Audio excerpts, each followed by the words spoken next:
Bueno, buen día para todos. Bueno, la unidad que nos toca ver hoy va a ser la unidad 5. Vamos a ver todo lo que son relajantes musculares.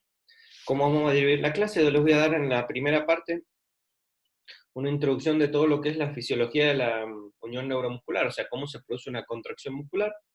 Y después vamos a hablar los fármacos que intervienen, o sea, los fármacos que utilizamos para la relajación muscular en una cirugía. Por ejemplo, para una inducción anestésica para generar una relajación y poder realizar la intubación, o lo que se utiliza mucho para relajar la parte muscular cuando uno quiere hacer una cirugía. Van a ver que cuando a las prácticas, en las cirugías muchas veces cuando uno tiene que cerrar o hacer campo quirúrgico necesita una buena relajación muscular para un buen campo quirúrgico, y de esa manera por ahí se le necesitan relajantes musculares. ¿Qué tipo de relajantes musculares vamos a utilizar y qué efecto tienen? Y después vamos a ver un medicamento que es para revertir estos bloqueos o esta relajación muscular cuando uno quiere terminar una cirugía.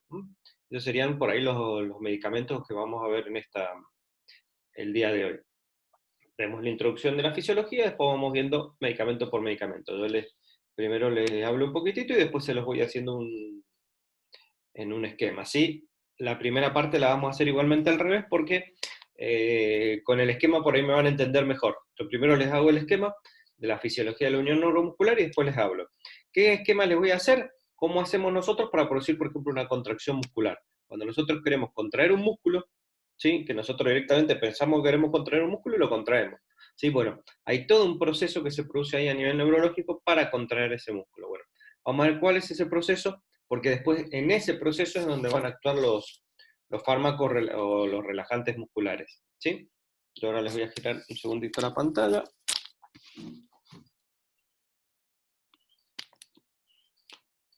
Entonces, el tema de hoy van a ser los relajantes musculares. Bueno, imagínense, por ejemplo, que tiene una fibra muscular. Esa es una fibra muscular, ¿sí? Vamos a ponerlo más grande así se entiende. Imagínense que esta es una fibra muscular del músculo que se le ocurre al cuerpo, por ejemplo, del bíceps. Va a venir una neurona, va a viajar, ¿sí? Va a llegar al músculo, y ahí va a tener, bueno, la neurona y sus terminales nerviosas, ¿sí? Con sus botones sinápticos, y la neurona va a hacer sinapsis con otra neurona que se encuentra en el músculo. Y esta neurona que se encuentra en el músculo es la que se estimula y produce la contracción. Por lo tanto, lo que va a pasar es que cuando nosotros producimos una contracción va a venir una neurona, va a viajar al músculo, va a hacer sinapsis con otra neurona, y esa neurona es la que va a producir la contracción muscular. ¿Sí?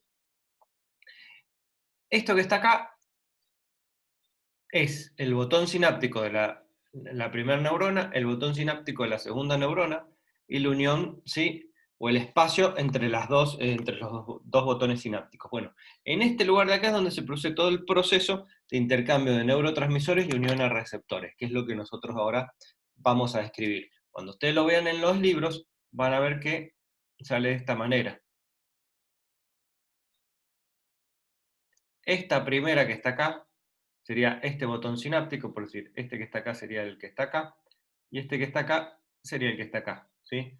La primera neurona, el botón sináptico de la primera neurona, el botón sináptico de la segunda, ¿sí? Este sería la postsináptica y la presináptica, ¿sí? Y el espacio entre los dos botones sinápticos o la unión neuromuscular, ¿sí? Eso es lo que nosotros vamos a describir ahora, ¿sí? Entonces acuérdense que viene una neurona, llega al músculo, hace sinapsis con otra neurona y esa produce una contracción muscular. Entonces ahora vamos a hacer el dibujito que muchas veces se van a encontrar en todos los libros, que por ahí uno lo entiende porque directamente les ponen en los libros, ¿sí?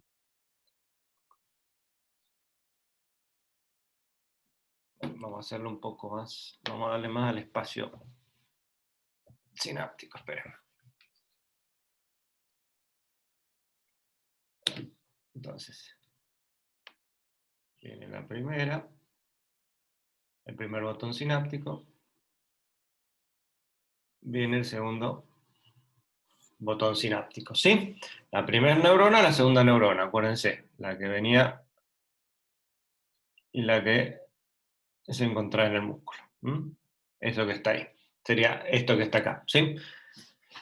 La primera neurona, por una serie de mecanismos que se producen, ¿sí? Una serie de despolarización, el producto final va a ser que no salga calcio y que se produzca un aumento, que no salga potasio y que se produzca un aumento de calcio, ¿sí? En la terminal nerviosa o en el botón sináptico. Este aumento de calcio va a hacer que unas vesículas,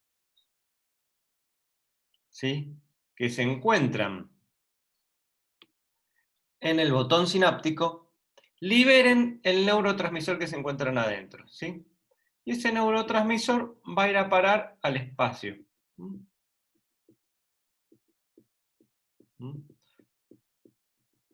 Acuérdense que el calcio, ¿en qué participa? En la contracción. Entonces lo que va a hacer el calcio es esa vesícula, esas vesículas que se encontraron en el botón sináptico, están llenas de un neurotransmisor. El neurotransmisor es la acetilcolina. Pónense que era neurotransmisor del parasimpático. Entonces, están llenos de un neurotransmisor que es la acetilcolina, esas vesículas. Cuando entra masivamente calcio, el calcio que hace contrae esas vesículas, y al contraer las vesículas hace que se libere la acetilcolina al espacio. Al liberarse la acetilcolina al espacio, va a ir y va a viajar a la neurona postsináptica y se van a unir a un receptor que se encuentra en la neurona postsináptica, que se llama el receptor nicotínico. Se van a unir al receptor nicotínico. Entonces va a venir la acetilcolina y se va a unir al receptor nicotínico. Esto como producto va a hacer que se active la segunda neurona, produzca una serie de acontecimientos con entrada masiva de calcio y por lo tanto estimula el músculo y produce la contracción muscular. Y así se produce la contracción muscular de un músculo. Todo este proceso sucede cuando nosotros estimulamos o producimos contracción de un músculo, ¿sí? Hay entrada masiva de calcio, liberación de acetilcolina. La acetilcolina viaja por ese espacio, se une a su receptor, que es el receptor nicotínico, y eso hace que se despolarice, aumente calcio en la neurona postsináptica y produzca la contracción de las fibras musculares, o sea, la contracción muscular, ¿sí? Luego hay una enzima que se llama acetilcolinesterasa, que es una enzima que se encuentra acá en el espacio, que a toda la acetilcolina que quedó libre, que no se unió a receptores, la va a transformar en colina y ácido acético. O sea, lo que va a hacer, en definitiva, la acetilcolinesterasa es degradar toda esa acetilcolina libre. Parte se degrada y parte, el ácido acético, vuelve a transformarse por otra enzima y se vuelve a convertir en acetilcolina, o sea, parte se vuelve a reutilizar. Entonces, la acetilcolinesterasa lo que va a hacer es sacar toda esa acetilcolina que quedó libre y en parte degradarla y en parte reutilizarla. Eso es lo que se haría fisiológicamente en una contracción neuromuscular, ¿sí?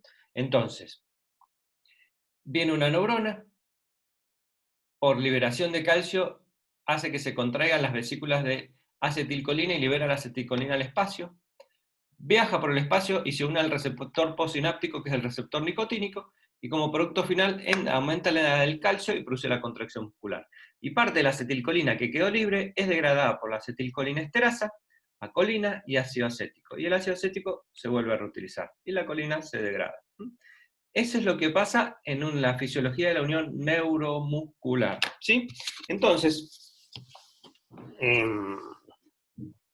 cuando yo produzco la contracción de un músculo, viajó, ¿sí?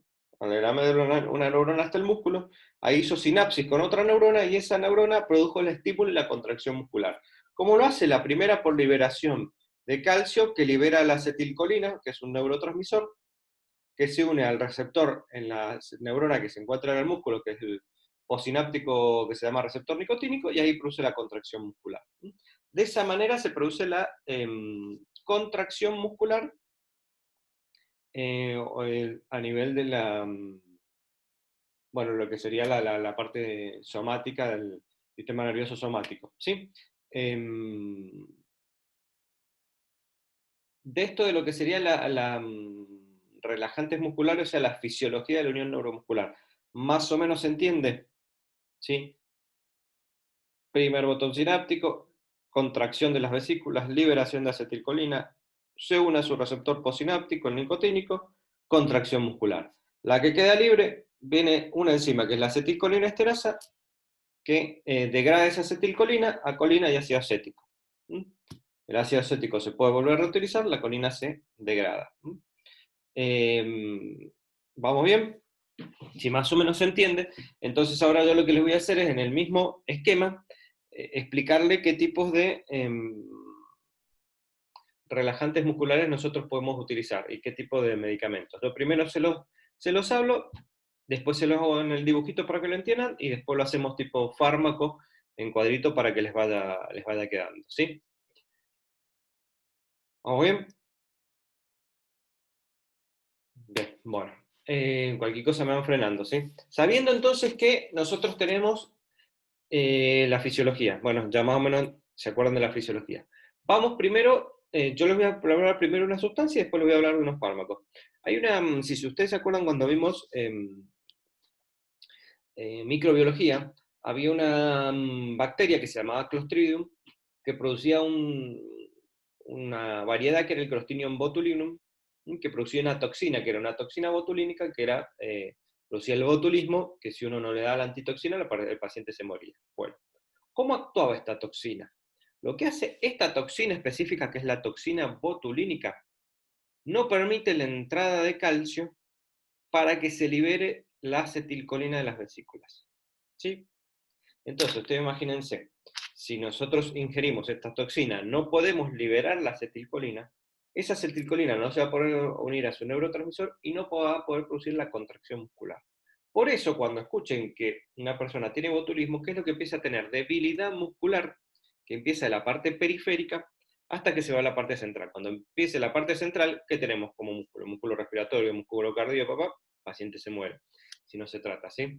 Entonces, ¿cómo actúa esa toxina? De esa manera. ¿Y por qué se los explico acá? Primero, para que se acuerden de esto cuando estudian microbiología, cómo actúa la toxina botulínica, y después porque hay diferentes tratamientos que se utilizan médicamente con la toxina botulínica. O sea, no solo produce esta enfermedad, que es el botulismo, sino en medicina se utiliza. Por ahí han escuchado hablar por ahí del Botox, que se colocó Botox, se lo van a colocar Botox y demás. Bueno, hay dos ramas por ahí que se utilizan principalmente, para la parte neurológica y para la parte estética. Pero la toxina sigue haciendo exactamente lo mismo, que es lo que acabamos de hablar. Entonces, si nosotros hablamos de la parte neurológica, por ejemplo, van a ver que se utiliza mucho para lo que es la espasticidad. Cuando un paciente tiene un problema neurológico, pónganle un ACV o algún trastorno neurológico, lo que va a tener es músculos, se afecta la inervación muscular, o se va a tener músculos hipertrofiados o hiperrefléxicos y músculos hipotrofiados o atróficos. ¿Qué quiere decir? De una parte, siempre nosotros para doblar y cerrar, por ejemplo, los dedos de la mano, utilizamos músculos agonistas y antagonistas. Agonista y antagonista. Uno lo tengo que relajar y otro contraer, ¿sí? Si yo contraigo esto y relajo este, lo puedo doblar. Si yo contrajera los dos, no puedo mover la mano, ¿sí? Porque tengo los dos a la vez. Entonces, cuando yo hago un movimiento, estoy contrayendo un músculo y relajando el contrario, el que va para el otro lado, ¿sí? Porque uno me lleva para un lado y otro para el otro lado. Cuando tengo un trastorno neurológico, uno lo tengo hipercontraído y el otro lo tengo atrófico. Entonces, por ahí tienden a hacer las manos en garra, doblar los bracitos, si tienden determinadas posiciones. Bueno, en estos casos, para hacer una rehabilitación, a los pacientes que se le da en esos músculos que están hipertrofiados o hiperrefléxicos, contraídos, espásticos, si yo le pongo la toxina botulínica a ese músculo que está contraído permanentemente, lo voy a relajar porque no voy a permitir que libere la acetilcolina. Entonces tiende a ceder. Y de esa manera uno puede trabajar en la articulación. ¿Por qué? Porque tiene un efecto. Generalmente duran 3 a 6 meses el efecto máximo del Botox, después tiende a pasar. Y uno no lo puede utilizar permanentemente. ¿Por qué? Porque me va a dar de esa hipertrofia una atrofia del músculo y después no se va a poder utilizar porque va a estar totalmente atrofiado, o sea, no vamos a ir para el otro lado. Entonces se utiliza mucho en la parte neurológica para la espasticidad y trabajar en la rehabilitación. Y también el Botox se utiliza por ahí en la parte estética para sacar las arrugas, por decirlo de una manera. Por ejemplo, se utiliza mucho en la cara, porque por ejemplo ustedes, imagínense, si ustedes aprietan el ceño, o sea, contraen el ceño, ¿sí? Que a la frente se le van a empezar a marcar lineecitas, ¿sí? Con la edad esas lineecitas se marcan solas. Entonces, ¿qué quiere decir? Que hay una contracción. Entonces, si yo no quiero que se me marquen esas líneas, que tengo que tener músculo relajado. Entonces, colocan Botox en esas zonas o en otras zonas y se relaja, se estira la piel, ¿sí? Porque el músculo está relajado. Entonces, de esa manera dejan de tener las marcas. Ahora, con el uso continuo, pasan al otro lado, atrofiar el músculo, entonces directamente ya no se puede controlar y uno empieza a perder la expresividad, que por ahí se ven en las personas que utilizan mucho Botox. Pero bueno, ¿cuál era la idea? Para no irme del tema, sepan que la toxina botulínica, ¿qué es lo que produce? Actúa no permitiendo que se libere la acetilcolina. Después tiene usos médicos, como por ejemplo para la rehabilitación en la parte espasticidad neurología, o por ahí para la parte estética. Por ahí cuando lo lean para que se acuerden. Y ahora vamos a los medicamentos. Los medicamentos, nosotros tenemos dos tipos de medicamentos que utilizamos como relajantes musculares, que se llaman bloqueantes despolarizantes y bloqueantes no despolarizantes. ¿Y a qué se refieren con la palabra bloqueantes despolarizantes y no despolarizantes? Bloqueantes despolarizantes quiere decir que despolariza la segunda neurona, o sea, lo hace por activación de la segunda neurona. Y no despolarizantes por inhibición de la segunda neurona.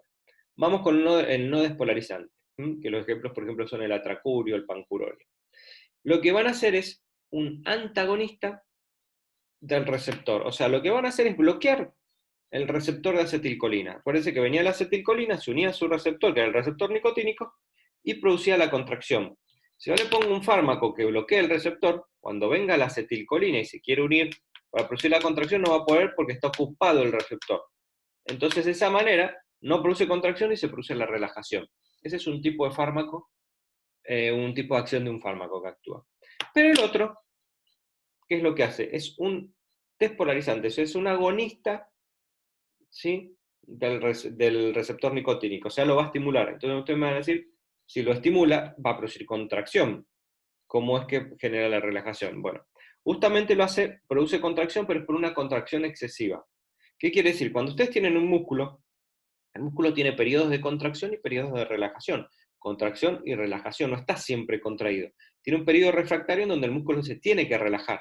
En ese periodo que se relajó, no se puede volver a contraer. Realmente son milisegundos. Ahora, si nosotros generamos una gran contracción, vamos a generar un mayor periodo refractario, o sea, como que al músculo lo cansamos, lo saturamos, vamos a hacer que el músculo se tenga que relajar más tiempo. Y de esa manera actuaría, genera una gran contracción, por lo tanto genera un periodo refractario de 2 a 4 minutos, en donde el paciente, por más que se estimule, no se puede contraer el músculo. Y de esa manera genera la relajación. Que el fármaco que hace esto son los despolarizantes como la succinilcolina. Y después tenemos otro tipo de fármaco, ya esto lo vamos a ver en el dibujito, que lo que me interesa es que aprendan bien el mecanismo de acción, después pasamos a ver la otra parte del fármaco. Y otros fármacos que son los anticolinesterasa, que se llaman, fíjense, anticolinesterasa. O sea, lo que van a hacer es que inhiben la enzima que degrada la acetilcolina. Por lo tanto, ¿qué van a hacer? Si se inhibe la enzima que degrada la acetilcolina, toda esa acetilcolina que está en el campo va a aumentar. O sea, hace que aumente la acetilcolina. ¿Para qué me sirve esto? Si yo tengo, por ejemplo, un fármaco que está bloqueando el receptor, ¿sí? Que es lo que acabamos de hablar. Entonces no se produce la relajación muscular, o sea, viene la acetilcolina y no puede actuar sobre su receptor porque está bloqueado, ¿sí? Pero este bloqueo es competitivo. Entonces, si yo le aumento la cantidad de acetilcolina, voy a hacer que se desplace, ¿sí? ¿Cómo hago para aumentar la cantidad de acetilcolina? Con un fármaco que me inhiba la degradación de la acetilcolina. Entonces aumento la cantidad de acetilcolina en el espacio y lo puedo degradar. Por eso este tipo de fármacos sirven para revertir los bloqueos. ¿Por qué? Imagínense que a un paciente le piden un relajante muscular para cerrar una pared, por ejemplo, en una cirugía, y le ponen el relajante muscular y dura, por ejemplo, 40 minutos el relajante. Y usted en 10 minutos terminó la cirugía. No va a estar el paciente 30 minutos en sala de quirófano ya habiendo terminado todo, esperando que se le pase el efecto. Se le da un medicamento para sacarle el relajante muscular y de esa manera poder terminar la cirugía. Para eso se utiliza mucho. Entonces, repasando, se los voy a poner ahora en el dibujito, a ver si se entiende mejor. La toxina botulínica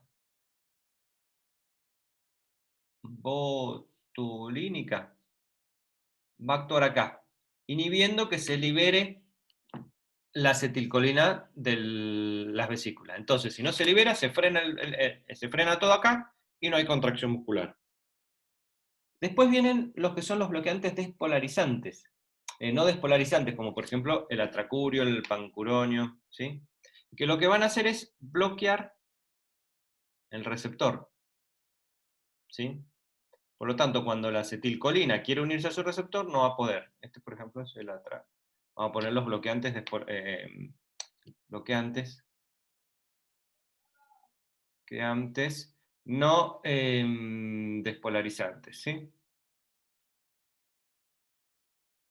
¿Sí? Entonces, lo que van a hacer es unirse al receptor, por lo tanto, la acetilcolina cuando quiere unirse no va a poder. Después tenemos otro tipo de fármacos que son los bloqueantes despolarizantes, ¿sí? Como por ejemplo la succinilcolina. Y el bloqueante despolarizante, ¿qué es lo que va a hacer? Vamos a poner bloqueantes despolarizantes. ¿Qué es lo que va a hacer? Se va a unir al receptor, pero va a producir una gran estimulación, una gran contracción. Y al producir una gran contracción, acuérdense que teníamos periodos refractarios del músculo, va a producir un gran periodo refractario, que son de 2 a 4 minutos. Entonces, que uno la produce por saturación del músculo por mucho mayor estímulo y otro por bloqueo del receptor para que no se pueda contraer. De esa manera actúan los fármacos. Y después tenemos el otro, que son los anticolinesterasa. Los anticolinesterasa, que lo que van a hacer es inhibir esta enzima. Entonces, si me inhiben la enzima que degrada la acetilcolina en el espacio va a aumentar. Entonces, si tengo mucha acetilcolina en el espacio, ¿qué es lo que me va a hacer? A este no va a poder hacerle nada, ¿sí? Porque este es irreversible, porque mientras esté en periodo refractario no le hace nada, pero dura 2 a 4 minutos. En cambio, a este que está acá, lo va a poder desplazar. ¿Sí? Va a venir la acetilcolina y como hay mayor cantidad, porque no se inhibe la enzima que lo degrada, lo puede desplazar. Por eso se utiliza para revertir los bloqueos. Entonces ahí tienen los 3 fármacos que nosotros vamos a ver enseguida. O ahora, los bloqueantes no despolarizantes, los bloqueantes despolarizantes y los anticolinesterasa. Pero lo que me interesa primero es que sepan cómo actúan, ¿sí?, en la fisiología de la unión neuromuscular. Si a ustedes les queda claro cómo actúan, después les va a ser más fácil estudiarlos. ¿Sí? Uno por bloqueo, otro por estímulo y otro nivel enzima que degrada la acetilcolina. ¿Sí? ¿Eso más o menos se entiende? ¿Estamos bien? ¿Se entiende? Pasamos ahora a describir los fármacos. Voy a ir borrando.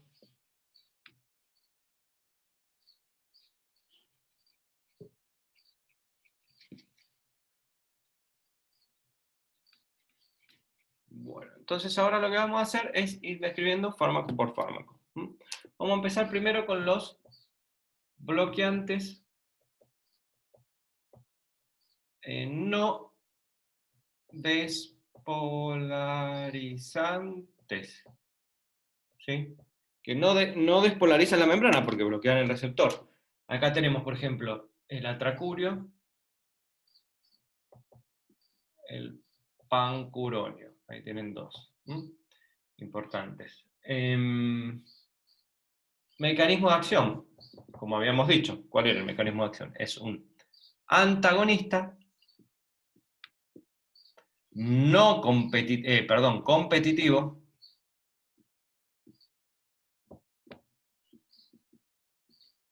del receptor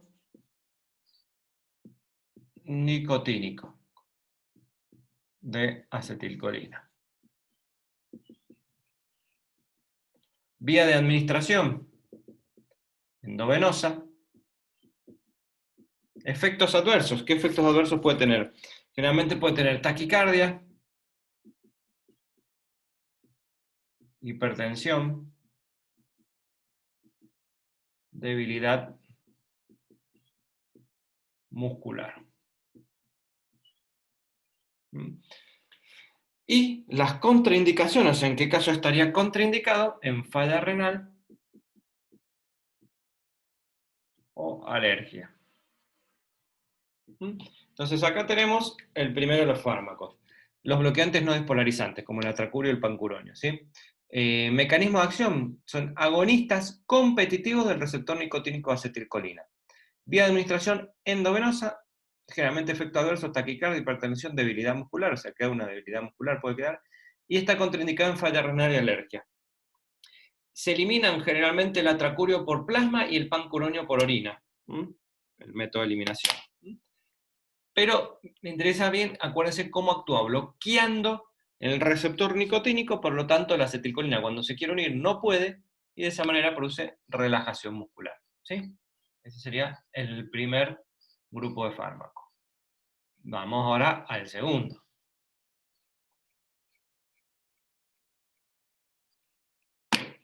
El segundo va a ser los bloqueantes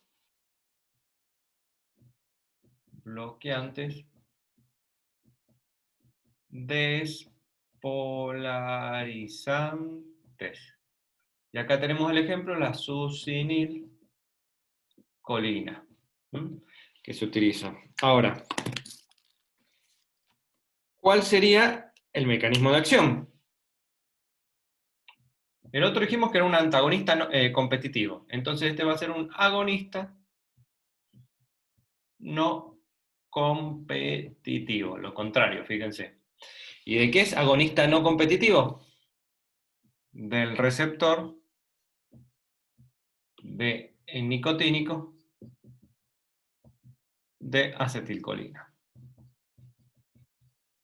Lo que va a generar va a ser una pérdida de la excitabilidad, ¿sí? Va a generar una despolarización sostenida y pérdida de la excitabilidad.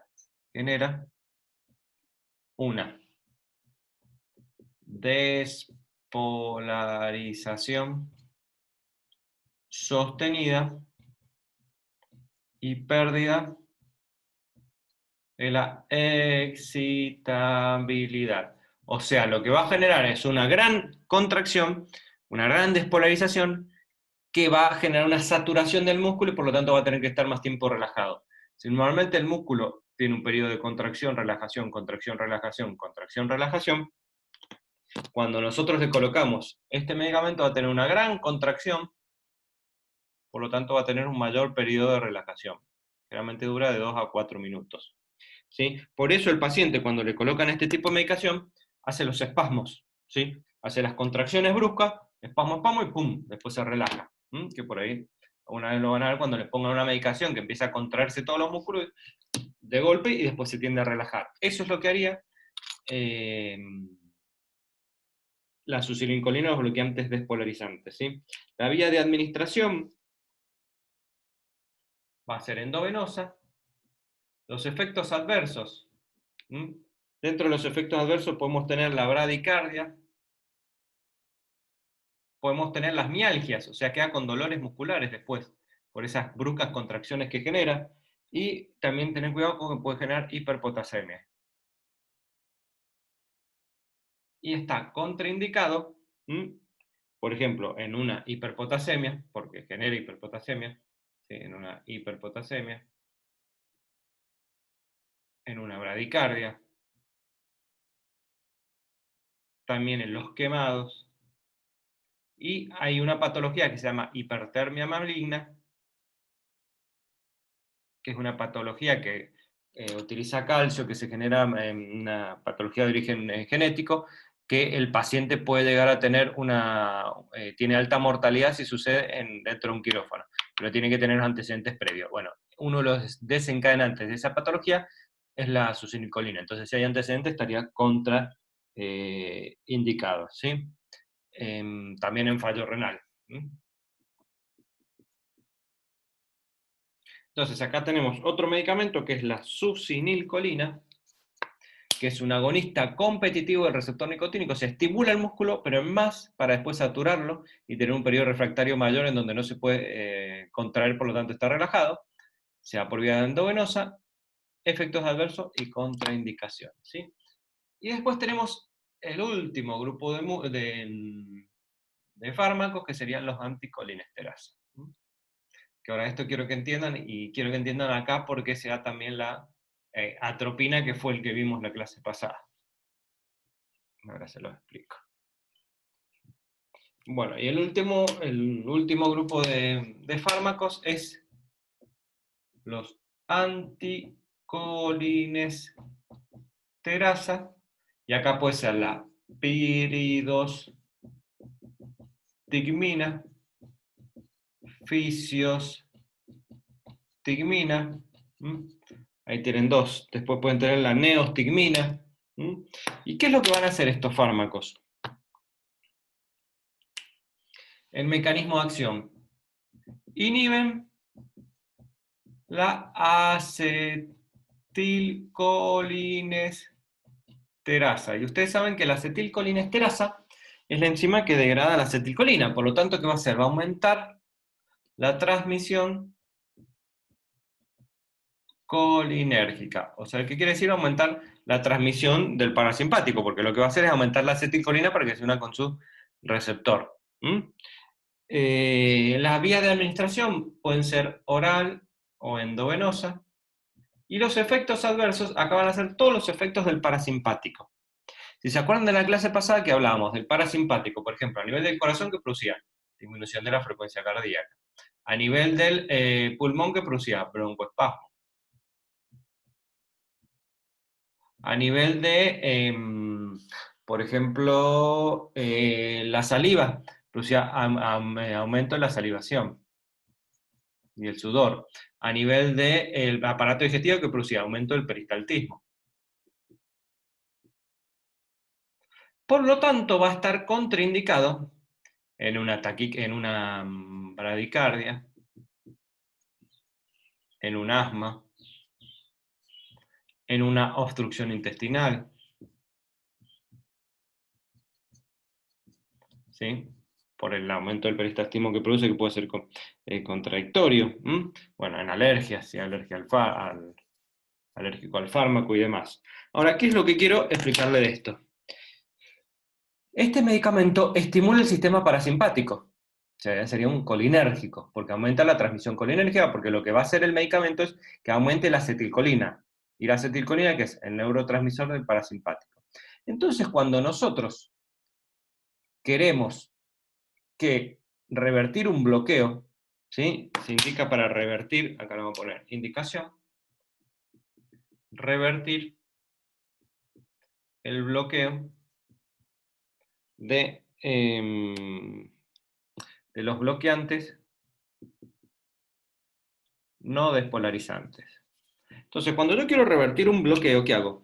Le doy este medicamento, va a aumentar la cantidad de acetilcolina y esa va a desplazar, porque es competitivo, el receptor que está ocupado, su receptor que está ocupado por los bloqueantes no despolarizantes.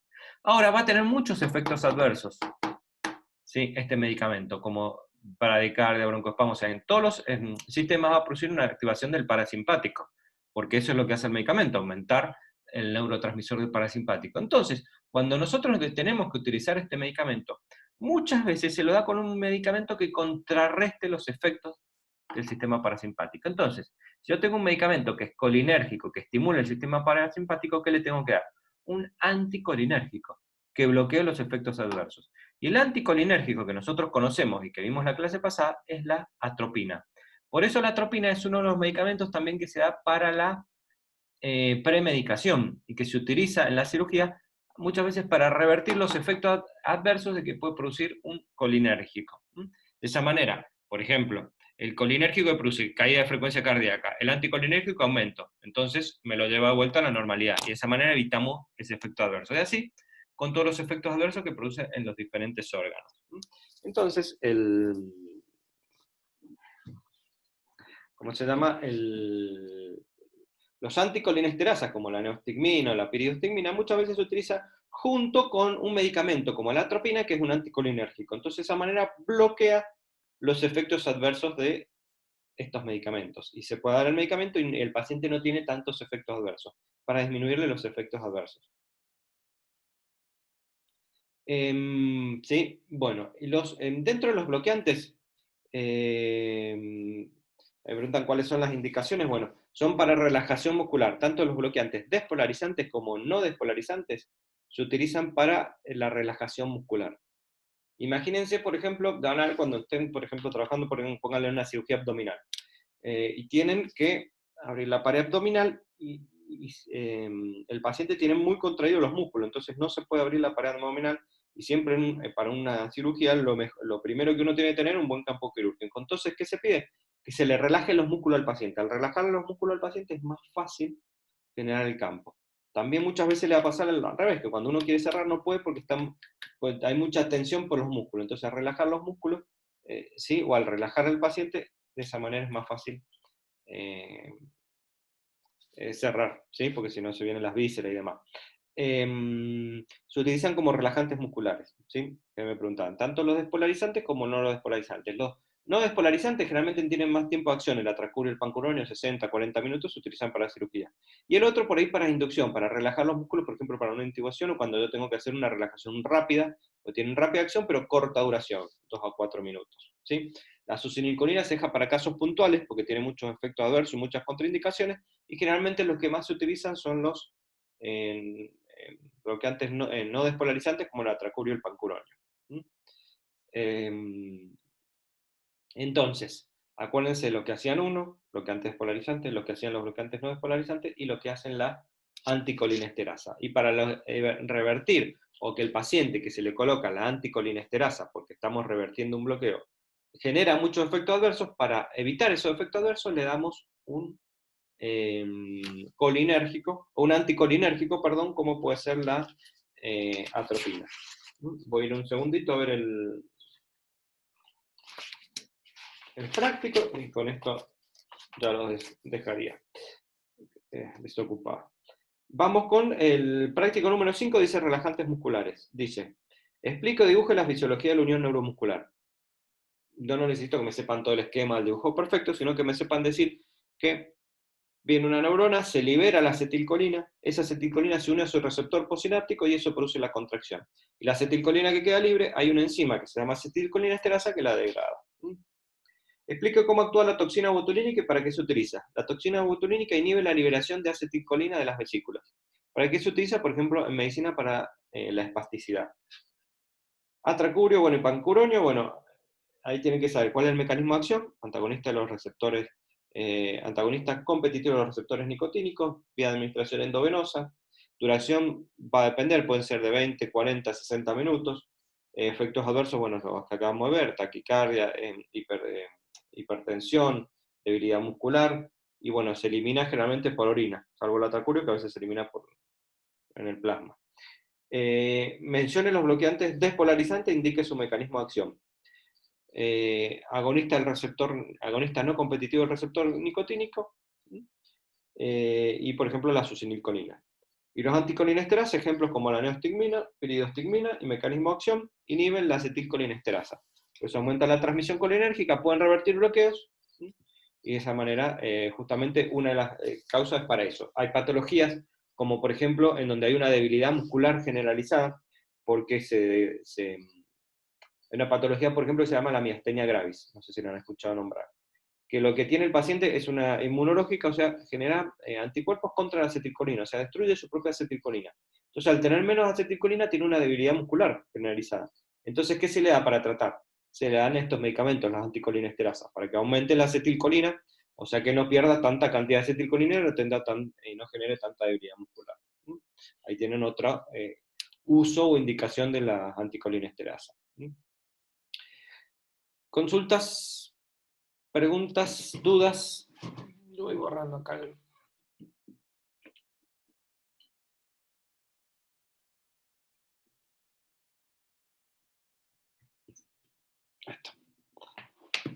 ¿No?